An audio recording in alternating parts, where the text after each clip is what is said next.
పేర్లు నేను చెప్పలేను. మన మందిరం 2002 సంవత్సరంలో మేము ప్రారంభించాం. ఒక కుటుంబం అన్ని కుటుంబం నుంచి రక్షించబడ్డారు. ఆయన కాలు భయంకరమైన స్థితిలో ఉంటే ఎన్నో హాస్పిటల్కి తీసుకెళ్లారు, తగ్గల అప్పులు పాలైపోయారు. మందిరానికి తీసుకొచ్చారు.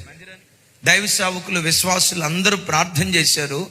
సంఘ ప్రార్థన మూలంగా ఆయన కాలును పరిపూర్ణంగా దేవుడు బాగు చేశాడు. వాళ్ళు ఆర్థికంగా ఇబ్బంది పడుతున్నారని తెలుసుకున్న ఆ రోజుల్లో నేను దైవ సేవకురాలు క్యారీ బ్యాగ్, ఆ క్యారీ బ్యాగ్ లో ఉప్పు, పప్పు, నూనె, చింతపండు, బియ్యం, ఆ దినసరి సరుకులు ఉంటాయే, ఆ సరుకులు బ్యాగులో పట్టుకొని ఒక చేత్తో పాస్టమ్ గారు, ఇంకో చేత్తో నేను పట్టుకొని మోసుకుంటూ వెళ్ళాను. క్రిస్మస్ వస్తుంటే పాపం వీళ్ళు కట్టుకోవటానికి బట్టలు ఉన్నాయో లేవోనని, మాకు బట్టలు ఉన్నాయో లేవో మాకు మేము ఆలోచించే వాళ్ళం కాదు. ఆ బిడ్డలు చూసి, అన్నా మా తల్లిదండ్రుల తర్వాత మా పట్ల భూమి మీద ఎంత ప్రేమ